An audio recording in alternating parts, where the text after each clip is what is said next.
우리 서울이 지난 25년, 또 우리나라 많은 도시들이 지난 25년 동안 걷는 도시를 만들기 위해서 애써왔다면 세계의 많은 도시들 역시 도시를 바꿔왔습니다. 도시를 아주 혁신적으로 바꾸는 일들을 그때에도 지금에도 또 앞으로도 계속할 겁니다. 자동차 도시를 사람의 도시로, 적색교통 중심의 도시를 녹색교통 중심의 도시로, 쌩쌩 달리기 좋은 도시를 천천히 느릿느릿 걷기 좋은 도시로 바꾸는 이런 도시 혁신들을 해왔죠. 그중에 몇몇 사례들을 소개해 드릴까 합니다.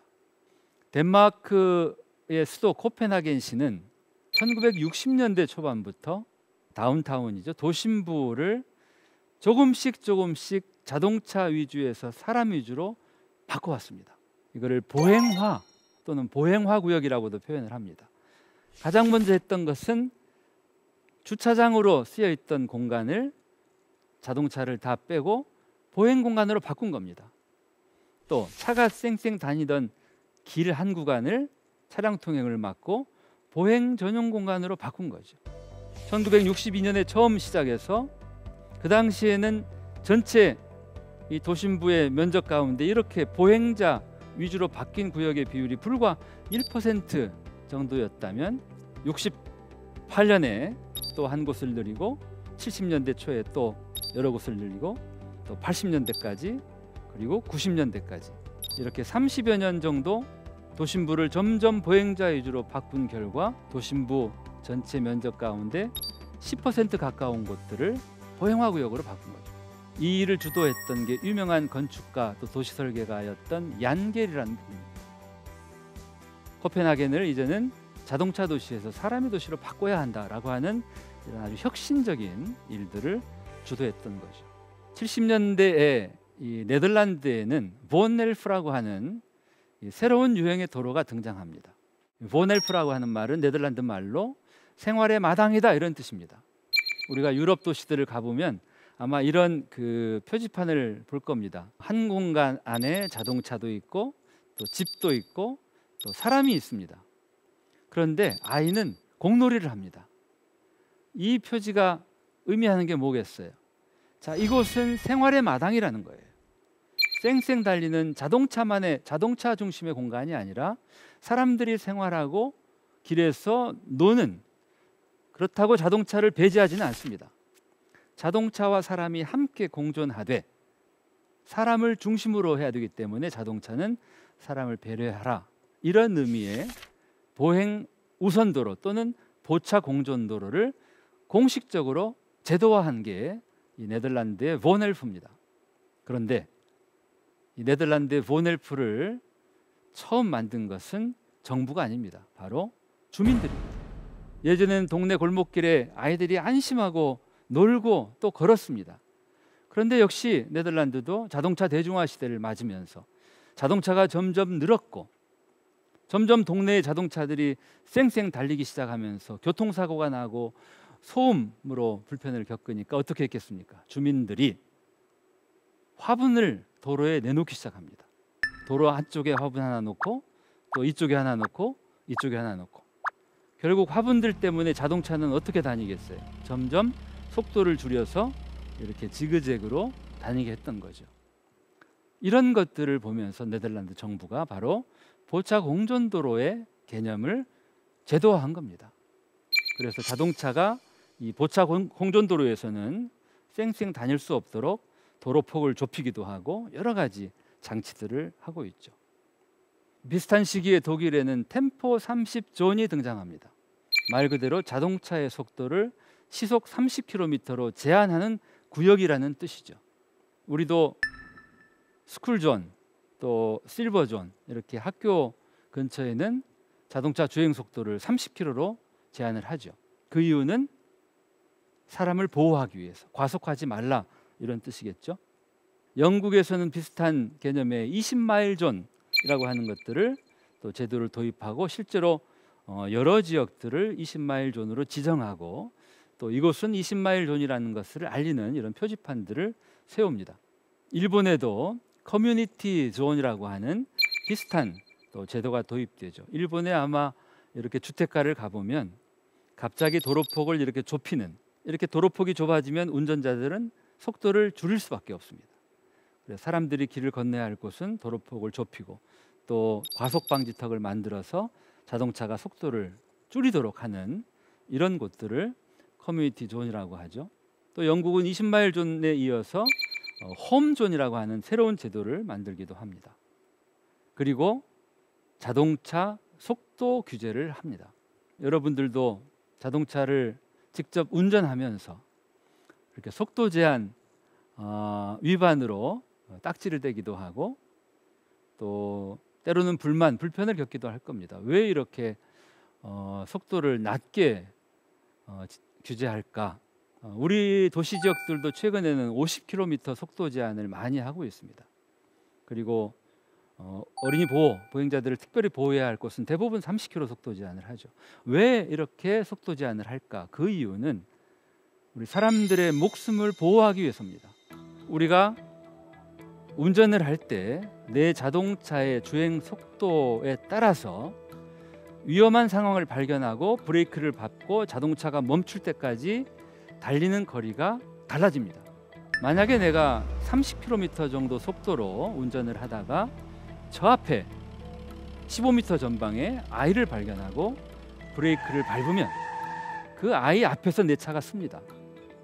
그런데 만약에 내가 50km 속도로 달릴 때 15m 전방에 아이를 발견하고 브레이크를 밟으면 이미 늦습니다. 왜냐하면 내 차가 달리는 이 속도가 있기 때문에 멈추는 데까지 상당한 거리를 달려가야 하기 때문입니다. 주행 속도에 따라서 사고가 났을 때 인명 피해의 정도가 엄청난 차이를 보입니다. 그래서 사람의 생명을 중시하는 도시라면 자동차 주행 속도를 낮추는 것이 어쩌면 맞는 일일 겁니다. 우리가 효율과 안전이라고 하는 이 두 개의 가치를 함께 추구하기는 어렵습니다. 우리가 자동차들이 좀 더 빨리빨리 다니게 한다면 그로 인해서 효율은 달성할 수 있지만 안전은 담보하기 어렵죠.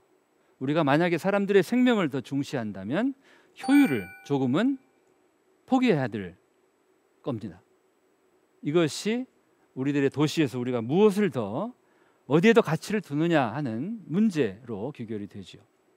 자동차가 속도를 줄이면서 보행자를 배려하면서 달릴 수 있도록, 운전할 수 있도록 하려면 운전자의 마음 또는 운전자의 의식에만 의존하면 안 되겠죠. 그래서 자동차가 다니는 바로 그 길의 상태를 바꿉니다. 이거를 영어로는 트래픽 카밍이라고 하고 우리말로는 교통 진정 또는 저는 자동차 길들이기라고 이제 번역을 하곤 합니다만, 그래서 우리가 길을 가다 보면 교차로 전체를 들어올리기도 합니다. 그러면은 자동차는 교차로를 지나갈 때 과속 방지턱을 지나가는 듯 천천히 서행을 해야 되고 보행자들은 교차로에서 같은 높이로 어디나 다 건너갈 수 있습니다. 차도의 폭을 좁히기도 하고 또 차도를 꺾기도 합니다. 속도를 내지 못하도록 이런 다양한 방법들을 적용해서 자동차가 함부로 날뛰지 않도록 하는 것, 이걸 바로 트래픽 카밍이라고 하죠.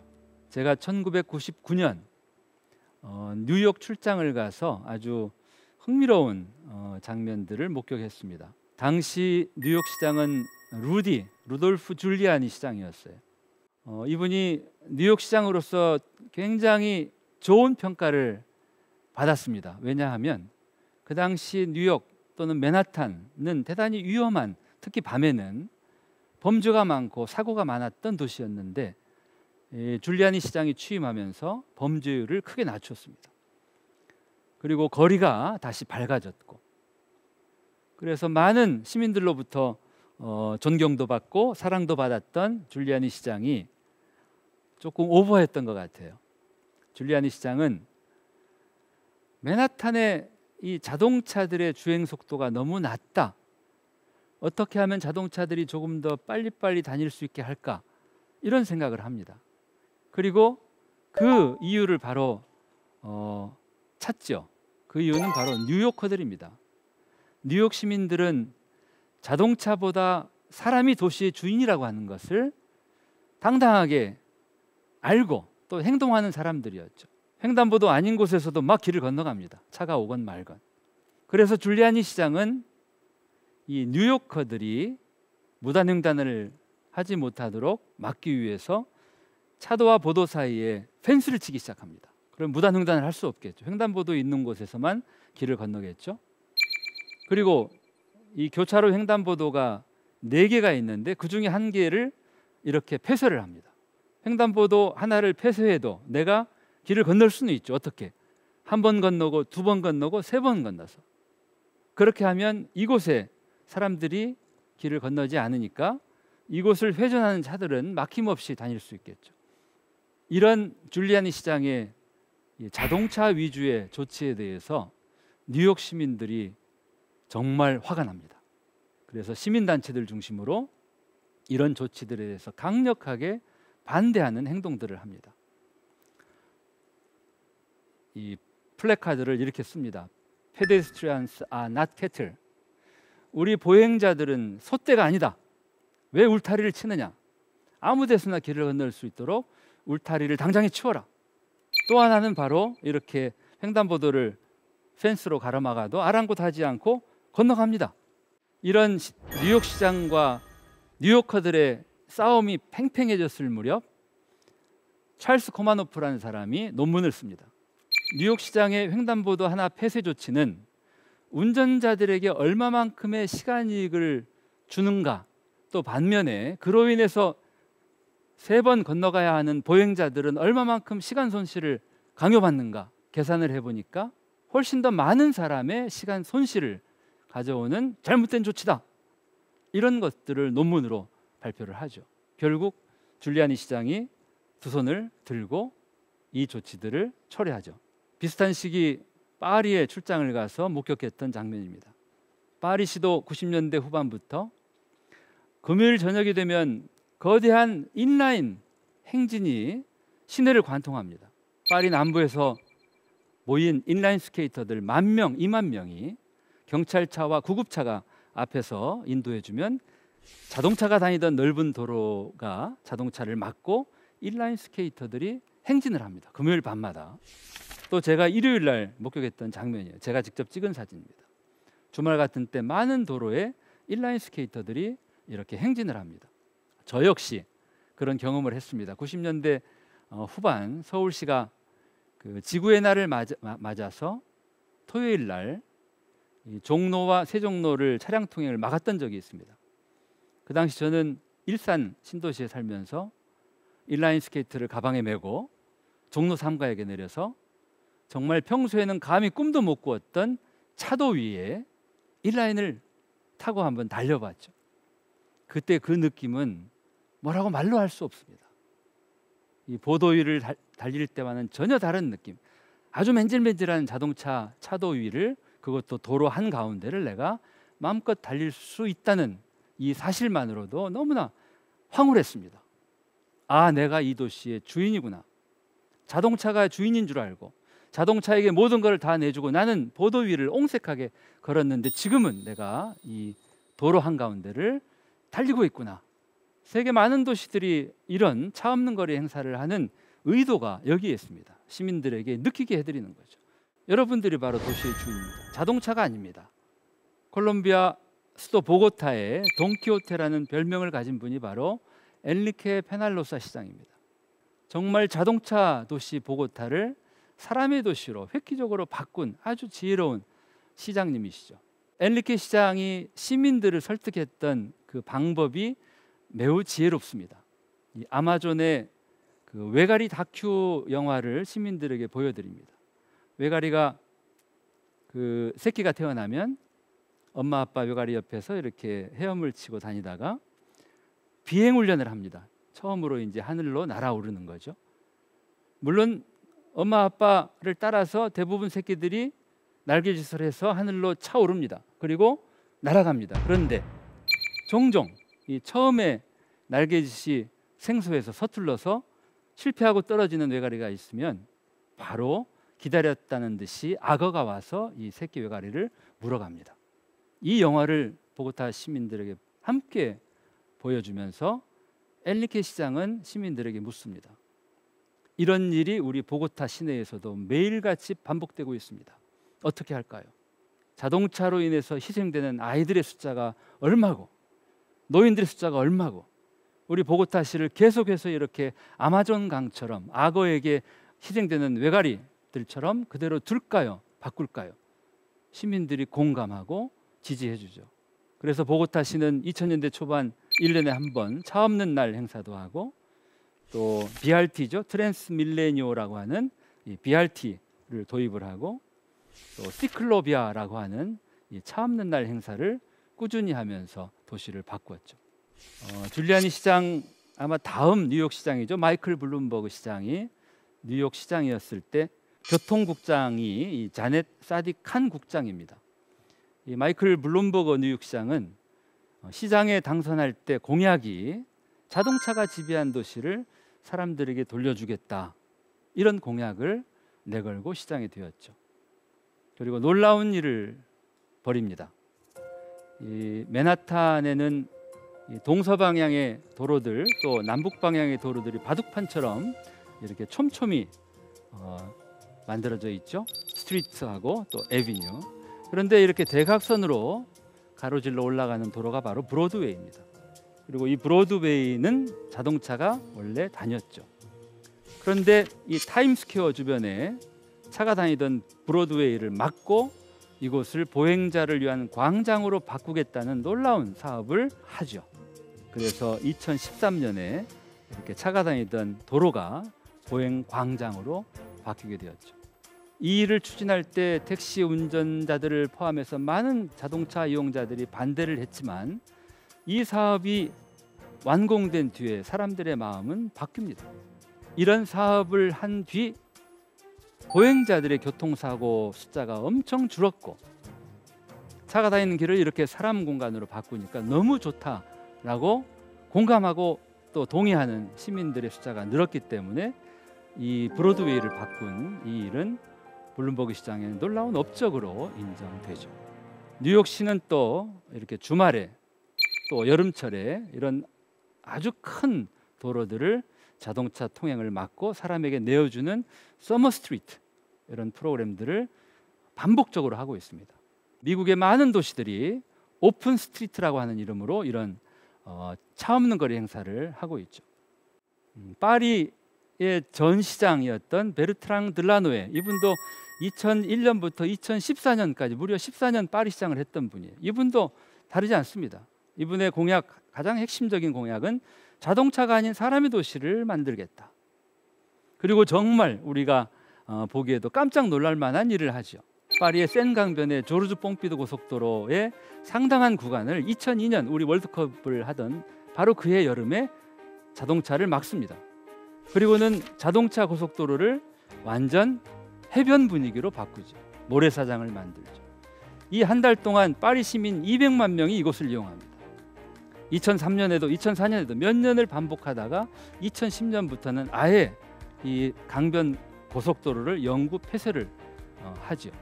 베르트랑 들라누의 시장 임기 14년 내내 부시장을 했던 안 이달고 이분이 지금 현재의 파리 시장이시죠. 이분은 2014년부터 작년까지 6년 임기 파리 시장을 하셨고 작년 재선에 성공을 해서 앞으로 또 6년 더 파리 시장을 할 겁니다. 이분이 작년에 이렇게 내어놓은 파리 시정 계획 말하자면 공약이 아주 놀랍습니다. 세 가지 키워드입니다. 첫째는 생태, 두 번째는 연대, 연대는 함께 산다는 뜻이죠. 그리고 세 번째는 건강입니다. 파리시가 건강해야 시민도 건강하게 살 수 있다. 도시를 건강하게 만들자. 이 세 가지 키워드를 가지고 이분이 파리시를 이렇게 바꾸겠다라고 밝힌 공약이 가히 혁신을 넘어서 혁명적입니다. 그 중에 하나는 제3의 도시숲을 만들겠다는 겁니다. 파리에는 이미 볼로뉴 숲과 뱅센 숲이 엄청난 규모의 두 개의 거대한 도시숲이 있습니다. 그런데 여기에 더해서 베르시 샤랑통 지역에 세 번째의 도시숲을 만들겠다 이겁니다. 이 베르시 샤랑통 지역은 이미 초고층 건물 6, 7개를 짓는 방향으로 사업 인가가 난 곳인데 이 개발 계획을 전면 백지화하고 이곳에 숲을 만들겠다. 이게 바로 제3의 도시숲 공약이죠. 왜 안 히달고 파리시장은 이런 공약을 내걸었을까? 생태를 중시하겠다는 뜻일 겁니다. 지금 기후위기가 갈수록 심각해지는 이 상황에서 이제는 더는 개발 위주가 아니라 도시를, 시민들의 삶을 더 건강하게 해줄 수 있는 도시숲을 만들겠다, 아마 이런 의지의 표현이라고 저는 이해합니다. 또 하나 놀라운 이 계획이 바로 벨로폴리탄 프로젝트입니다. 벨로란 말은 자전거란 뜻이죠. 파리시에 가면 이 공공자전거 벨리브가 있습니다. 이 벨리브는 벨로, 자전거라는 뜻과 리베르테, 자유라는 뜻이죠.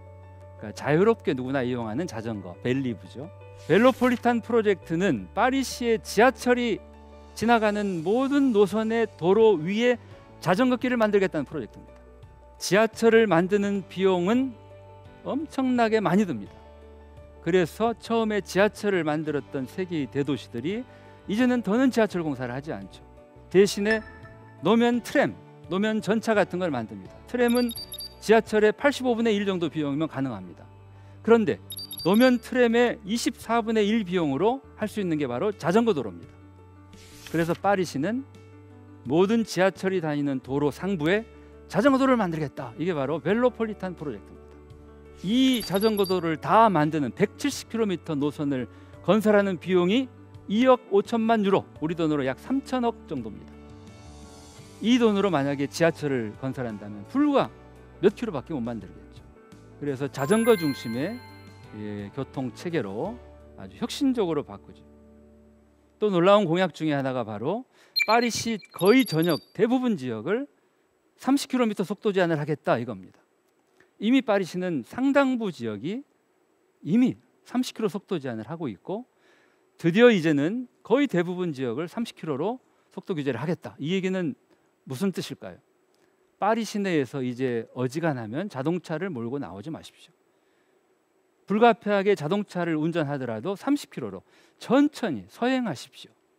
이런 공약들을 발표했죠.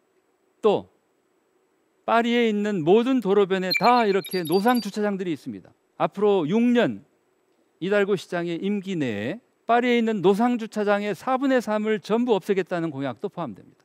노상 주차장을 없애고 그럼 뭘 만들 거냐? 보행자 공간을 만들겠다. 자전거 도로를 만들겠다. 그리고 녹지대를 만들겠다. 이게 파리의 공약이죠.